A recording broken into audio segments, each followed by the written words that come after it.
Hunting for Answers is a production of the Black Effect Podcast Network and iHeartRadio. Welcome to Hunting for Answers, a true crime podcast. I'm your host, Hunter, and in this episode, we're discussing a case out of Monroe, North Carolina, a small community shaken to its core when a 16-year-old girl vanished without warning. Her disappearance would ignite a desperate search, stretch across multiple states, and expose a chilling truth about the dangers lurking on the internet. We spoke with her father, who walked us through the terrifying weeks of the investigation, the emotional reunion with his daughter, and their path towards healing in the aftermath. This is the story of Lauren Heath. October 13th, 2023, began like any other day.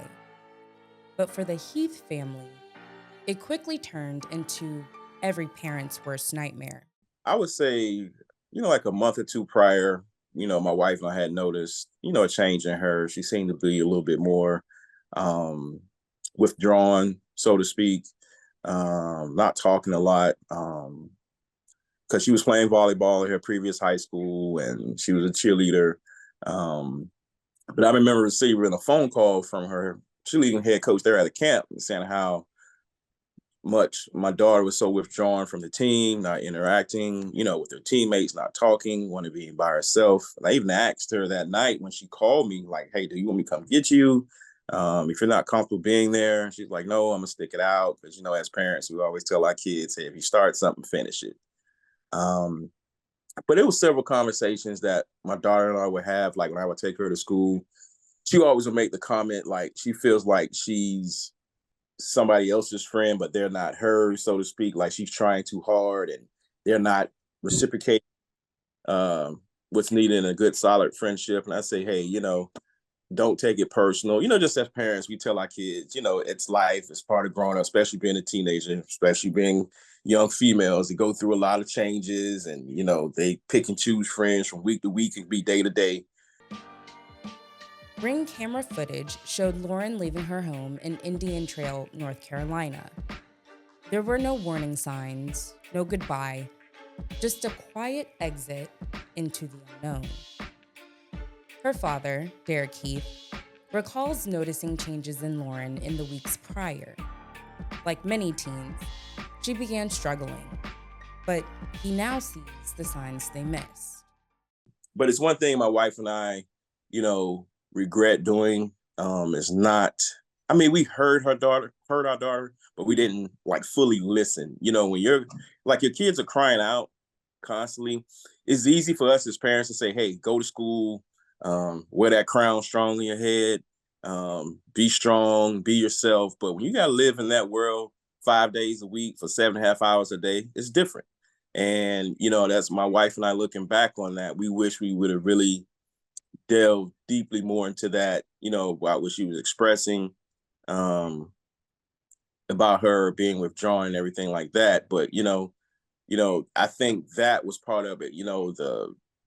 The friendships weren't as solid as she might have wanted. She was telling us things like kids were saying certain things to her and make her feel down or depressed. And she lost her self-esteem, so to speak. So I think that's what led up to her disappearance. I felt like she just wanted to just drop it all and just go away. Despite her challenges, Lauren was excited about her school's upcoming homecoming dance.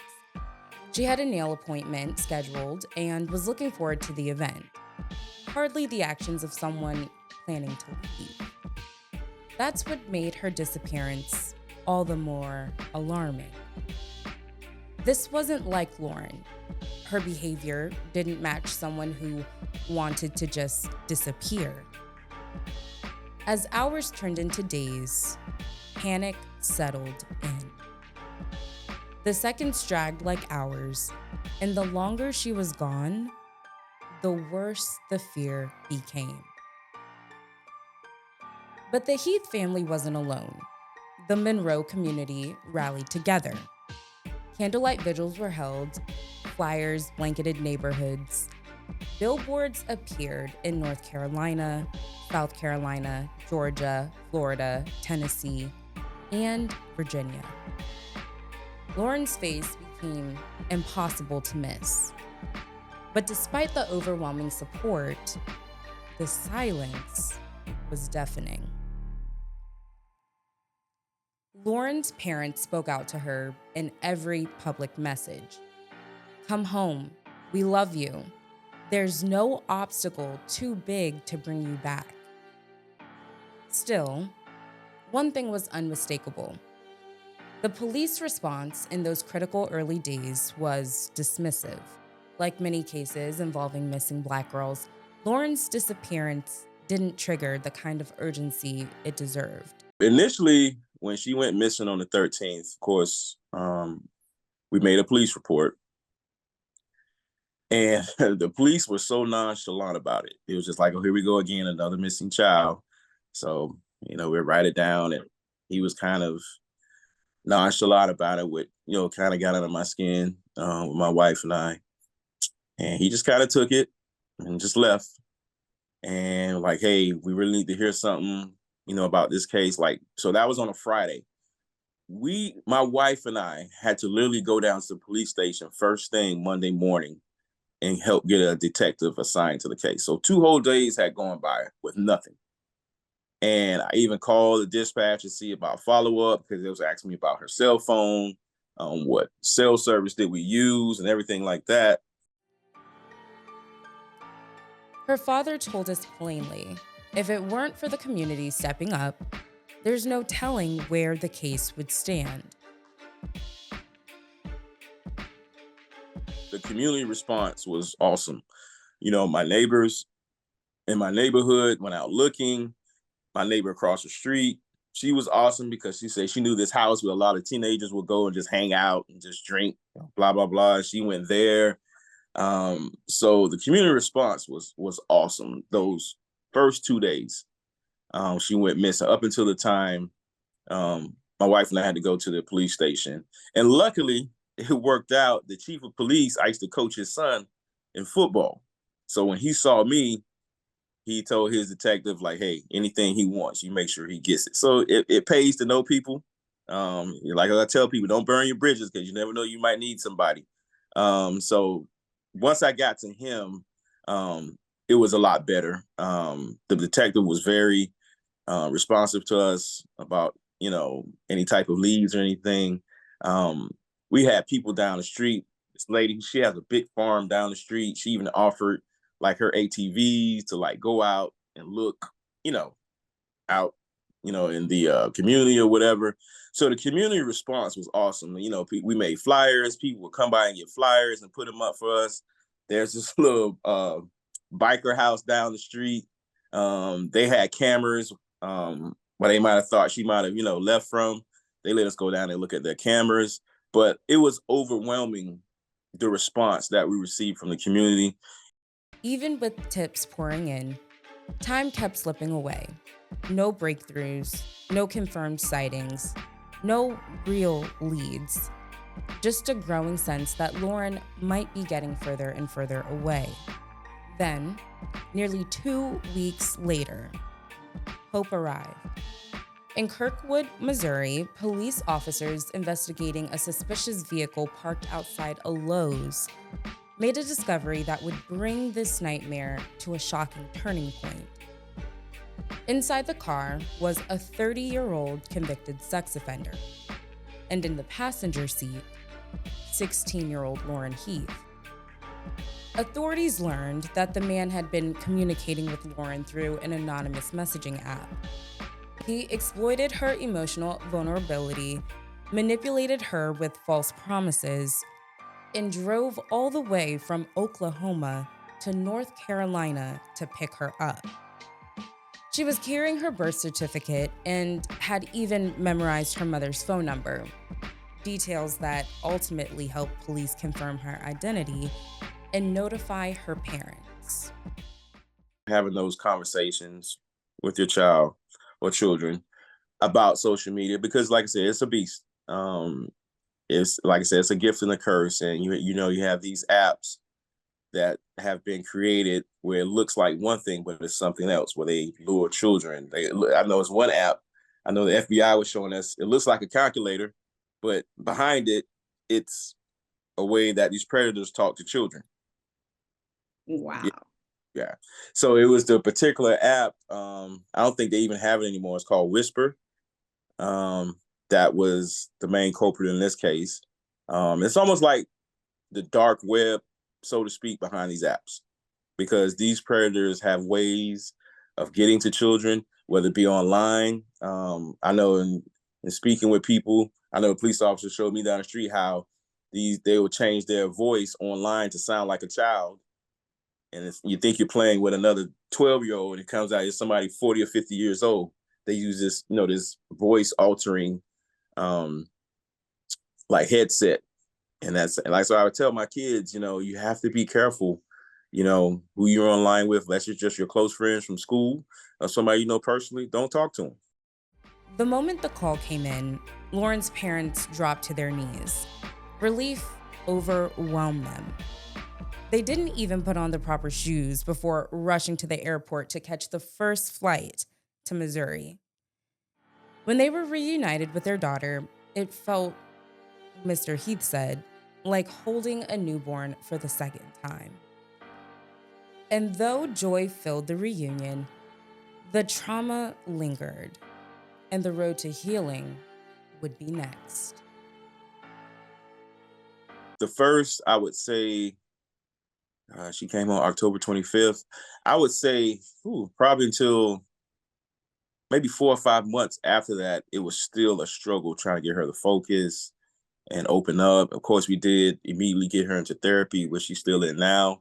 That has helped out tremendously. I will say she's come a long way since then. She's in a new high school. She's cheering. She loves it. She's making new friends. So I believe this new high school has done her leaps and bounds of getting her self-esteem back, making new friends, because like I said, her previous high school, for whatever reason, just was not the place for her.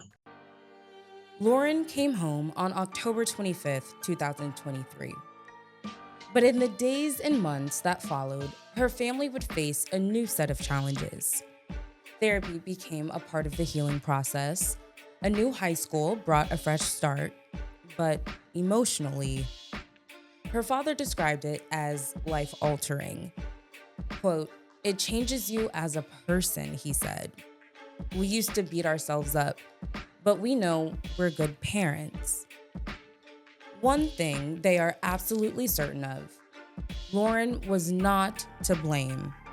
She was coerced and groomed by a sick individual, Mr. Heath said.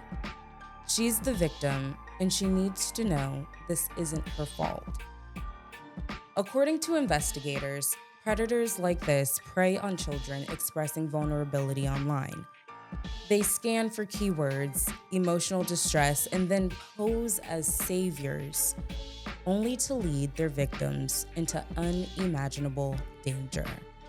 In fact, I just spoke to the federal prosecutor yesterday, because with him having federal charges and also state charges, with him crossing state lines with our daughter, there's so much they have to get worked out, far as the charges, and get what to plead to for him. So it's kind of like in a holding pattern.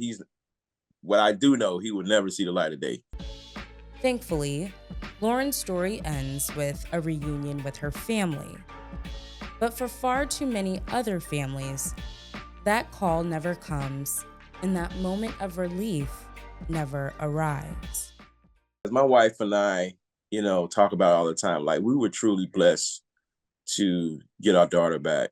But I know when I look at, I'm still part of Black and Missing and all these missing children sites, I always repost and share every kid that comes across my timeline, because I know exactly how those parents feel. So I can only imagine if your child's been missing for months or years, what type of, mental state those parents are in. The best advice I can give parents with children that are missing is to stay relentless and get closure to your situation. Because I told my wife, I said, regardless of what happens with our daughter, I just want to know that I never quit. But to parents, like I said, there's no handbook to this, to being a parent. You can be the best parent in the world. And if something tragic like this does happen, you can't ever doubt yourself as a parent. If you'd have told me this would have happened to my family, I was like, you're crazy. That'll never happen to my daughter. But like I said, nobody's immune to this. Nobody. The biggest thing for me as a father is to be more of a listener to her rather than try to tell her how to feel, because she has the right to feel the way she wants to, like anybody else, regardless of them being your children. So I think that's the biggest thing for me, is to really let her be herself and her feelings and try to work it out through her lens and not mine. As we close out this episode, don't forget to hit the follow button to stay updated on this case and others like it. Subscribe to Hunting for Answers on YouTube to watch the visuals to this episode, and follow us on Instagram and TikTok for more true crime updates. And if you enjoyed this story, leave us a 5-star rating. Thank you so much for joining us on another episode. Until next time. Hunting for Answers is a production of the Black Effect Podcast Network. For more podcasts from the Black Effect Podcast Network, visit the iHeartRadio app, Apple Podcasts, or wherever you listen to your favorite shows.